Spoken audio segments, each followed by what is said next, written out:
今回の動画では、日本版で次のイベントではないかとされている、サイドストーリー復刻ライト版、青くもゆる心の紹介及び解説を行っていきます。まずは開催期間について。現時点で青くもゆる心の開催期間は発表されていませんが、日本版の公式ツイッターは機器契約を除く多くのイベントにて、イベント開催の5日から1週間前にそのイベントの開催予告を行っています。今回のイベント予告のどこかで聞いたことのある旋律や、まだ語られていない物語があるという文言から、青くもゆる心が今回の復刻対象になるとみて、ほぼ間違いはないでしょう。そして開催期間に関してはこれまでの法則を当てはめるのであれば、青くもゆる心の復刻は1月19日から21日の間に開始されるものと思われます。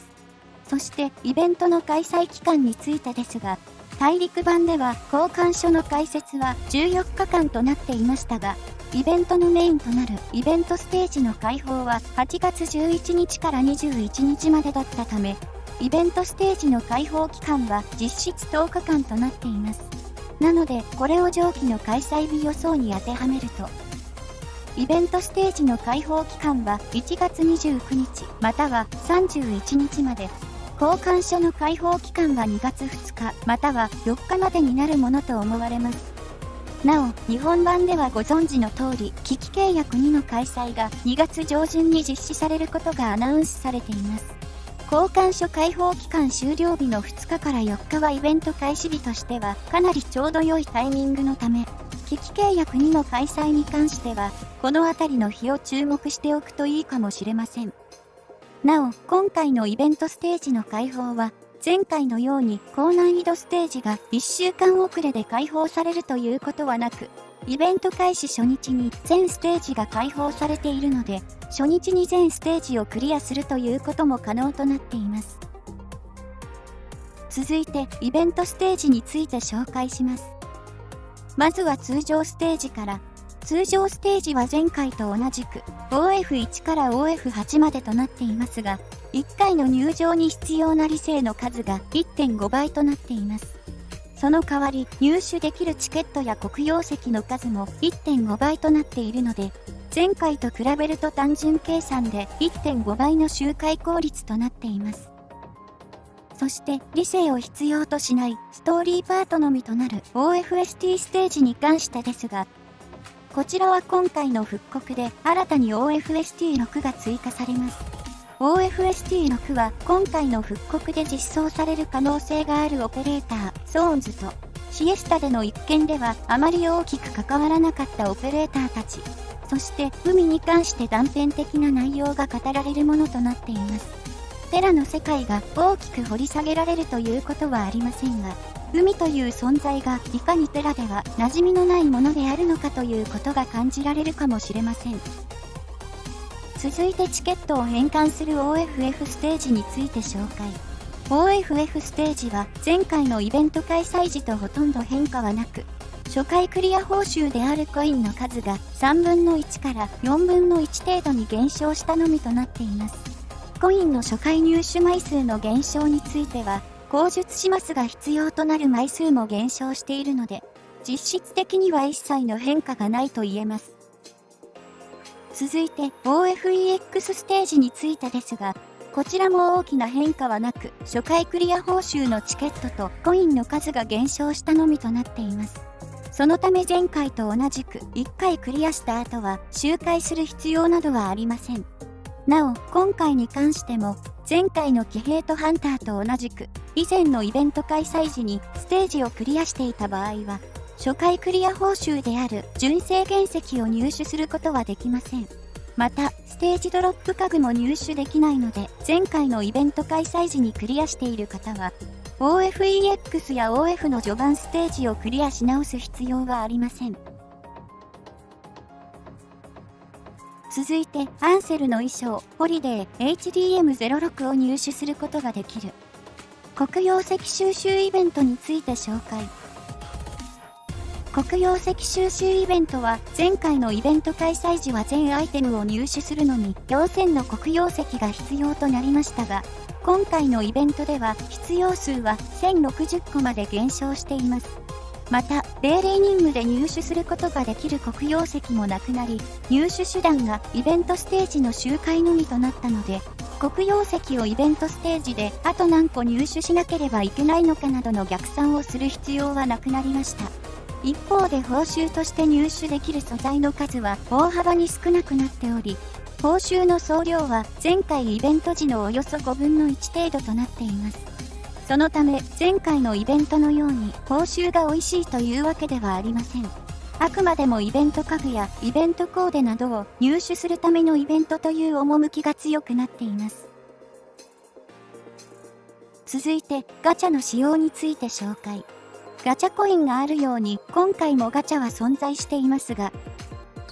1台のガチャマシンで回すことができる回数は32回、それが5つとなっているので、合計で160回回せることとなります。前回のガチャの際にはガチャマシン1台につき150回回すことができたため、無限ガチャを除いた総ガチャ可能回数は5分の1にまで減少しています。また、無限ガチャも今回のイベントでは撤廃されてしまったため、すべてのガチャを回し切った後に素材ドロップもないイベントステージを周回する旨味はありません。むしろ理性を消費するだけとなってしまうので損をしてしまいます。続いて前回の復刻イベントでもあった情報視覚証について紹介。今回の復刻イベントでも前回のイベント開催時に全ての要素をクリアした方であれば、アンセルの専用コーデや各種イベント報酬家具は被ってしまうことになるので、情報視覚証へと変換されることになります。前回のイベント時に全てのイベント報酬家具などを入手しているのであれば、今回のイベントで全てのイベント報酬家具やコーデを入手した場合、合計で1920枚の情報視覚証を入手することができます。今回のイベント開催時には、ショップの情報視覚証のラインナップも更新されることが予想され、すべてのアイテムを交換するには合計で1865枚の情報視覚証が必要となるので、すでにイベント家具などを入手している方でもイベントステージは各ステージ1回ずつはクリアしておきましょう。その他の前回のイベントからの変更点としては、前回のイベント開催時にはコンプリートすることができなかったアーティスト家具が家具パーツでも購入できるようになります。価格はそれぞれ500家具パーツとなっており、そこまで高いものではありません。また、家具パーツはイベント内でも黒曜石収集イベントで500個、ガチャマシンから500個入手することができるので、現状で家具パーツが一切ないという方でも、イベント中に他の家具に使うということさえしなければ、石を割らずとも最低でも2つのアーティスト家具を手に入れることは可能となっています。また、黒曜石イベントでの最終報酬はアーティスト家具ではないので、前回のイベントとは違うアーティストを選ばないと損をするというようなことはありません。そして動画制作時点では公式から発表されていないので不確定ですが、新ライドボーナスにソーンズ、レアナ、J といった新たに実装されるオペレーターが追加されることとなります。今回のイベントは形式上あまり周回するものでもないため恩恵としては少なくはなりますが、イベント中はこれらのオペレーターを編成に組み込み信頼度上げをすることをお勧めします。次に今回のイベントでどのステージを何回周回すれば報酬を全て入手することができるかを紹介。前回のイベント開催時にイベントに参加していたプレイヤーはひたすら黒曜石とチケットとコインを集めることが目的となるので、基本的には OF7、OF8、OFF4 を周回するのみとなります。全報酬獲得に必要な周回数は上記の通りとなっており、前回と比べて必要周回数は大幅に減少しています。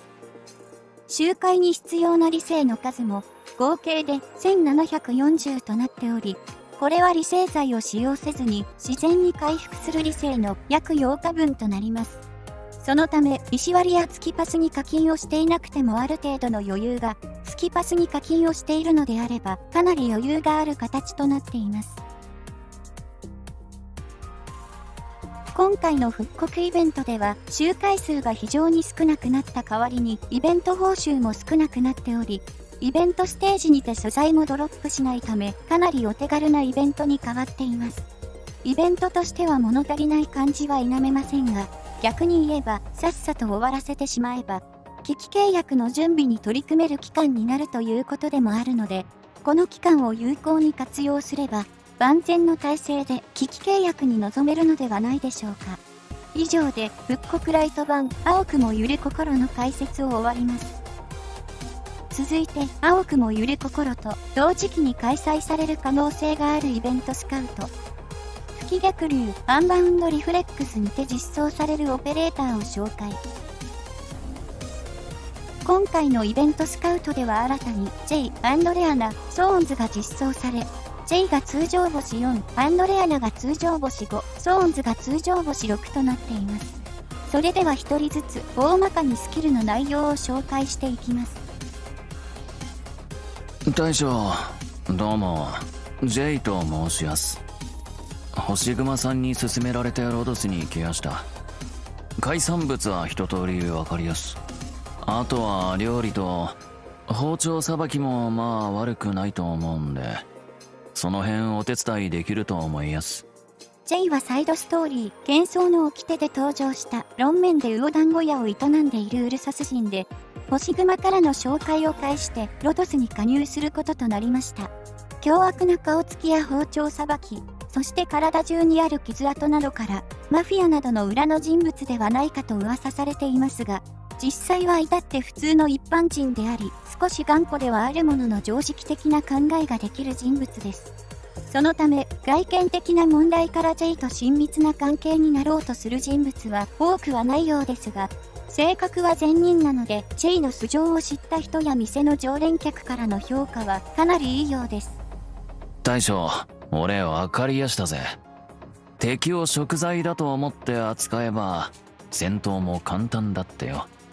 J は特殊オペレーターに分類されるオペレーターで、高速再配置に近い性能を持ってはいますが、撤退をしても配置コストは返却されず、また配置中は常に一定時間ごとに配置コストを消費するという、コストの消費量が凄まじいことが一番の特徴となっています。コストの消費速度は J が配置されている間は、スキルなどでコスト回復を行わない限りは一切増えないレベルで、J を配置している間はほぼ他のオペレーターを配置することはできません。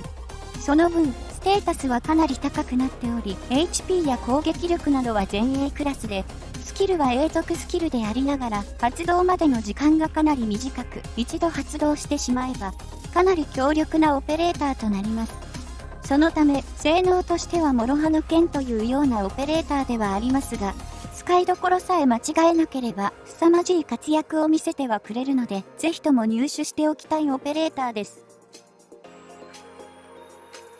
前はモニカ、いや、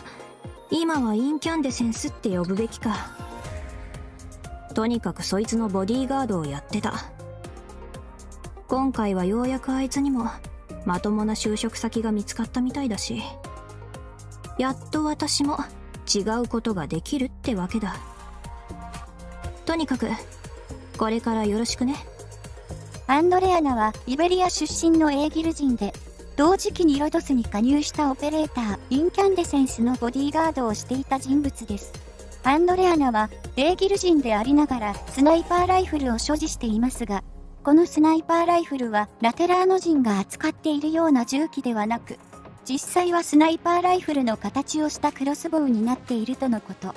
そのため特にアンドレアナが特別な人物ということではないようです。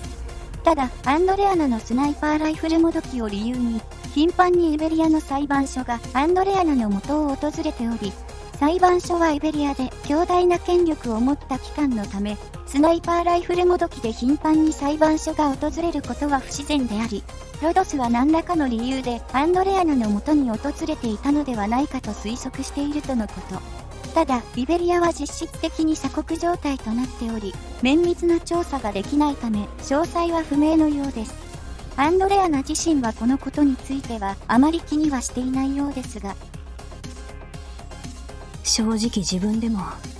ここまでやってこれると思わなかった。今までは何も考えてなかったけど、強くなったって実感できるのは悪くないね。ありがとう、ドクター。アンドレアナは、ファイヤーウォッチやアンブリエルと同じ広範囲狙撃型の狙撃オペレーターで、素質によってアンドレアナ編成時は、アビサル陣営のオペレーターの攻撃速度を上昇させる能力を持ちます。この効果は、アンドレアナ自身にも有効となっているため、アンドレアナは他の広範囲狙撃よりもわずかながら攻撃速度が速くなっています。そして大きな特徴はスキル2にあり、スキル発動中のアンドレアナは攻撃力が大きく上昇し、攻撃をした相手の移動速度を減少させる代わりに HP が一定以下の敵を狙わなくなります。アンドレアナの攻撃力の関係上、多くの敵に対してほぼ一発しか攻撃を与えないようになるため、アンドレアナの攻撃が分散しやすくなりますが、その代わりにまんべんなくダメージが与えられるので、端的に言うと持ち前の攻撃範囲の広さも相まって先制攻撃が得意となります。ただ、癖が強いということに変わりはなく、また、素質の攻撃速度上昇効果も現状では、対象となるオペレーターが非常に少ないため、実装時点で活躍できるかはやや微妙なところかもしれません。アビサルオペレーターが増えるであろう今後に期待というオペレーターと言えるでしょう。お前がドクターか。自己紹介をしよう。コードネームはソーンズ。本日よりロド。ズボンの裾がまくれている。気にするな。いつものことだ。ソーンズはイベリア出身のエーギル人で、ロドスには出身地の宗教的情勢が大きく変化したことから訪れており、現在は前衛オペレーターとして活躍をしている人物です。ぶっきらぼうであり、無口なところや戦い方などから当初は残忍な人物だと思われていたものの、実際のところは素直で垢抜けており、かなりの自由人で、友人であるエリジウムとバカをすることもたまにある様子。そのため、付き合いにくいとは思われているものの、それでもなおソーンズとは友好的な交流をしたいと思っている人物も少なくはないようです。戦闘方法は自身が作り出した神経毒薬とレストレッツァと呼ばれる自身のあらゆる動きを計算し尽くした戦闘技術を掛け合わせたものとなっており、本人の剣術の才能も相まって高い戦闘能力を実現しているとのこと。その高い戦闘能力は実際にオペレーターとしてのステータスにも反映されており、非常に優秀なオペレーターとなっています。素早く効率的に敵の行動力を削ぎ、最小の被害で勝利をもぎ取る。お前の指揮については完全に理解しているつもりだ。だから攻撃に合わせてこの麻痺性の神経毒を使っているんだが、何か問題でも？ソーンズはシルバーアッシュやラップランドと同じ長射程型の前衛オペレーターで、素質によって攻撃した相手に物理ダメージに加えて術ダメージも与えることができるというアズリウスのような攻撃方法と、一定時間攻撃をしないことで HP が割合回復するリジェネを所持しています。どちらも非常に強力な素質となっており、特にリジェネは使い方によってはソーンズを短期運用することが可能なほどで、スキル3と組み合わせれば敵の攻撃範囲外から一方的に攻撃をし、暇さえあればリジェネを行うという凄まじい耐久力と盤面制圧力を発揮することとなります。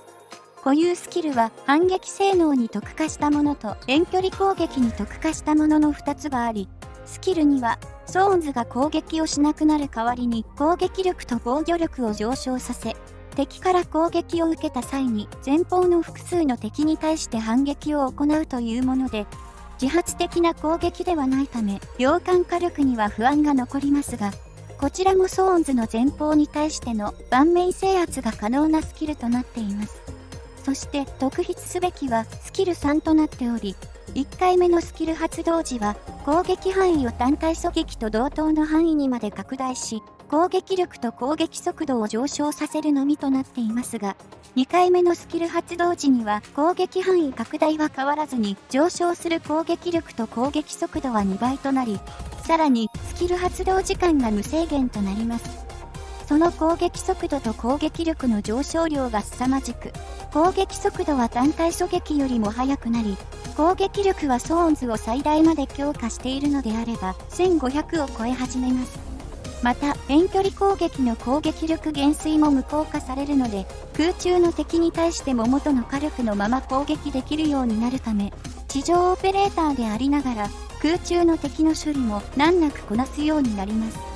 とにかく雑魚敵に対しての殲滅力が凄まじく、ステージによってはソーンズだけで全ての雑魚敵を倒しきれるほどで、ブレイズのように汎用性が非常に高いオペレーターとなっています。少人数攻略など多くの場面でぜひとも編成したいオペレーターにはなっているので、可能な限り入手しておきましょう。続いて、同時期に実装される可能性がある新規専用コーデを紹介。今回実装される可能性がある新規専用コーデは、プラチナ、プロヴァンス、スカジの3人となっており、季節外れではありますが、どれも水着コーデと言えるものとなっています。それでは順番に一つずつ紹介していきます。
以上が今回のイベント時に同時実装される可能性がある専用コーデとなります。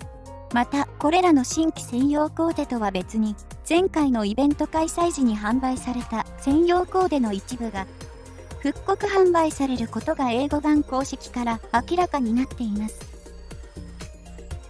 以上が復刻ライト版青くもゆる心の内容や同時期に実施されることが予想されるイベントとなります。ただ、大陸版の内容を追いかけている方であればわかるとは思いますが、最近の日本版は大陸版とは異なる順でイベントを開催したり、オペレーターを実装したりしているので、今回紹介した内容とは実装内容が一部異なる可能性があります。特に新規オペレーターの実装に関しては今回の復刻ではなく、機器契約2に先延ばしされる可能性もあるので、今回の動画もあくまでも参考程度に受け止めていただけると幸いです。